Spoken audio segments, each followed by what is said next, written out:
আমার প্রিয় শিক্ষার্থী বন্ধুরা, মাধ্যমিক এবিটিএ টেস্ট পেপার 2024-25 থেকে বাংলা সাবজেক্টটির আজকে আমি 948 পাতা সলভ করব। এর আগের পেজগুলি অবশ্যই দেখে নাও আর আমার চ্যানেলকে সাবস্ক্রাইব করে দাও, প্লেলিস্ট ফলো করতে থাকো। আর এরপরে মাত্র একটি সেট সলভ করার পাশাপাশি আমি অবশ্যই শেষ করব তোমাদের টেস্ট পেপার। তারপরে যাবতীয় প্রশ্নোত্তর দেখার জন্য আমার চ্যানেলের প্লেলিস্ট ফলো করতে থাকো। দেখো আজকে 17 নম্বর সেট 1.1।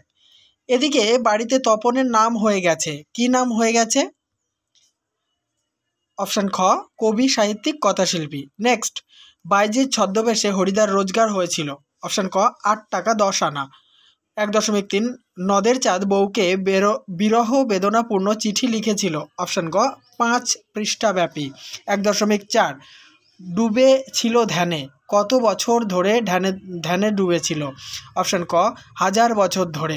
নেক্সট 1.5, মধ্যেতে যে কন্যাখানি রূপে অতি ড্যাশ যিনি, শূন্যস্থানে বসবে রম্ভা। অপশান ক সঠিক। পরের প্রশ্ন 1.6, প্রদোষ কাল ঝঞ্ঝা বাতাসের রুদ্ধশ্বাস কোন দিগন্তে? অপশান খ, পশ্চিম দিগন্তে। 1.7, বাংলায় একটা কথা চালু ছিল, কথাটি হলো? অপশান ঘ, কালি নেই কলম নেই বলে আমি মুন্সি। 1.8। 1.8 প্রশ্নটি হচ্ছে, কলকাতা বিশ্ববিদ্যালয়ে পরিভাষা সমিতি নিযুক্ত করেছিল। অপশান খ, 1936 সালে। 1.9, ছেলেবেলায় লেখককে কার লেখা বাংলা জ্যামিতি বই পড়তে হয়েছিল বা কার লেখা বাংলা জ্যামিতি পড়তে হয়েছিল? অপশান ক, ব্রহ্মমোহন মল্লিকের লেখা। 1.10, কোন পদ শূন্য বিভক্তিযুক্ত হয়? অপশান ঘ, সম্বোধন পদ। 1.11, কর্মবাচ্যের কর্তাকে বলে? অপশান খ, অনুক্ত কর্তা। পরের প্রশ্ন, বাঘে গরুতে এক ঘাটে জল খায়, এখানে কর্তাটি হলো? অপশান খ, সহযোগী কর্তা। 1.13, ছদ্মবেশী অম্বুরাশি সুতা, চিহ্নিত পদটির সমাস হলো? অপশান ঘ, উপপদ তৎপুরুষ। 1.14, কোনো একটি বাক্যাংশ সমাসবদ্ধ পদরূপে ব্যবহৃত হয় কোন সমাসে? উত্তর হবে বাক্যাশ্রয়ী সমাসে। গ অপশানটি সঠিক। 1.15, কোন সমাসে উপমেয় এবং উপমানের মধ্যে অভেদ কল্পনা করা হয়? উত্তর হবে অপশান ক, রূপক কর্মধারয় সমাসে। 1.16, আপনার কি করা হয় কোন বাচ্যের দৃষ্টান্ত? এটি হচ্ছে ভাব বাচ্যের দৃষ্টান্ত। গ অপশানটি সঠিক। শেষ প্রশ্ন 1.17, ক্রিয়ার প্রাধান্য থাকে? অপশান গ, ভাব বাচ্যে। এবারে এসএকিউ টাইপ প্রশ্ন উত্তরগুলি দেখো। 2.1, তপন আর পড়তে পারে না, কেন পড়তে পারে না? তপনের সদ্য লেখা গল্পটি তার ছোট মেসো কারেকশন করে ছাপিয়ে দেওয়ার নামে নতুন করে লিখেছেন, তাই তপন মর্মাহত হয়ে আর পড়তে পারে না। 2.1.2, কারো কারো মুগ্ধ চোখের মোহভঙ্গ হয়, কখন মোহভঙ্গ হয়? উত্তরটি দেখে নাও। বহুরূপী গল্পে কোনো এক ব্যস্ততা মুখর সন্ধ্যায় শহরের রাস্তা দিয়ে এক রূপসী বাইজি প্রায় নাচতে নাচতে চলে যাচ্ছিল। এই দৃশ্য সকলে এক দৃষ্টিতে তাকিয়ে দেখে যখন তারা জানতে পারে যে সেটি বহুরূপী হরিদা, তখন কারো কারো মুগ্ধ চোখের মোহভঙ্গ হয়। নেক্সট প্রশ্ন 2.1.3, এই সুখবরে তারা সব খুশি হয়ে গেল, কোন সুখবরে তারা খুশি হয়েছিল? উত্তর পথের দাবি গল্পে অপূর্ব বিনা দোষে প্ল্যাটফর্মে ফিরিঙ্গি ছেলেদের দ্বারা আক্রান্ত হলে সেখানকার ভারতীয়রা দেখেও তার কোনো প্রতিবাদ করেননি, বরং লাথির আঘাতে অপূর্বের যে হাড় পাজরা ভেঙে যায়নি, এই সুখবরে তারা খুশি হয়ে গিয়েছিল। জেনে নেব পরের প্রশ্নোত্তর। 2.1.4, এতে দুজনেরই ভয় কেটে গেল, কোন বিষয়ের জন্য উভয়ের ভয় কেটে গিয়েছিল?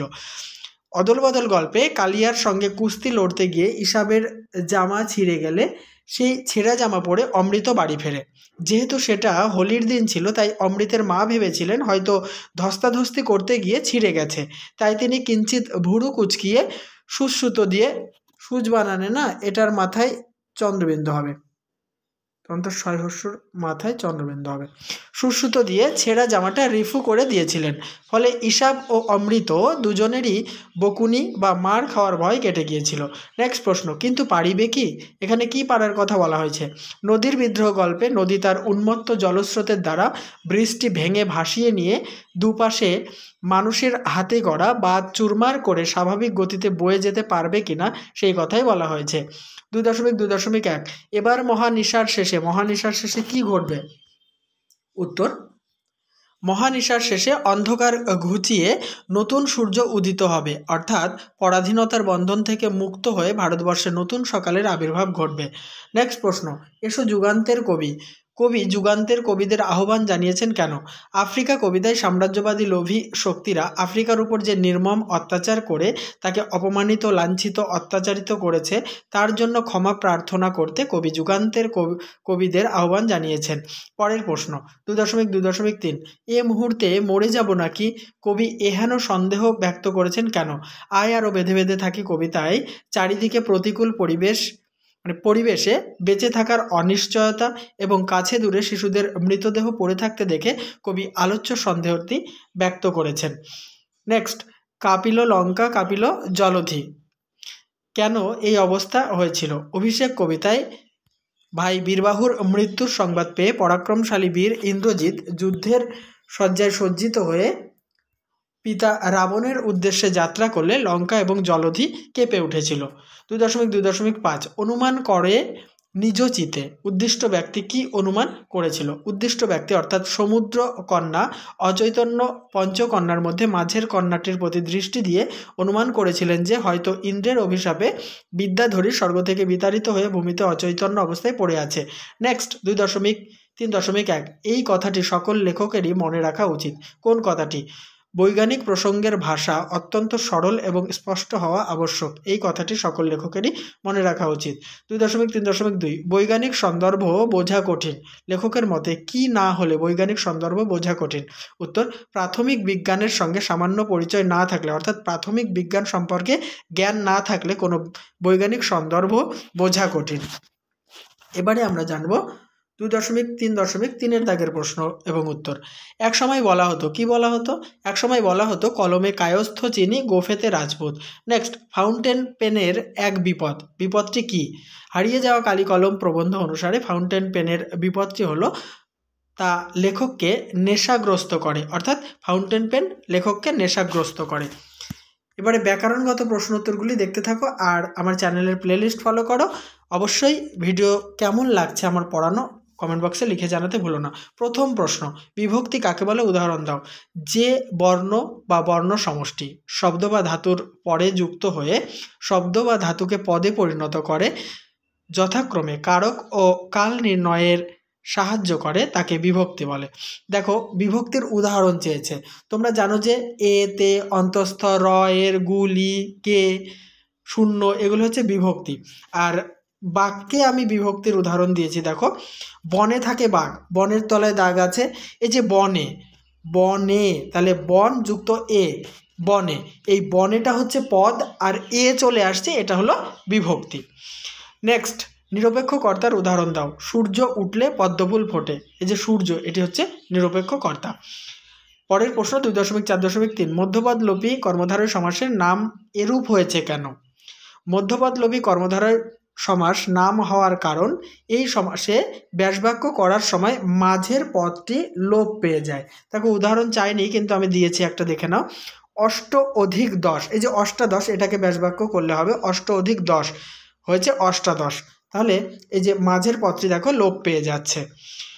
2.4.4, হাসিবে মেঘ বাহন চিহ্নিত পদটির ব্যাসবাক্য সহ সমাস লেখো, মানে সমাস নির্ণয় করো। মেঘ বাহনের তলায় দাগ আছে, মেঘ বাহন, এটাকে যদি আমরা ব্যাসবাক্য করি লিখব মেঘ বাহন যার, সাধারণ কর্মধারয় সমাস।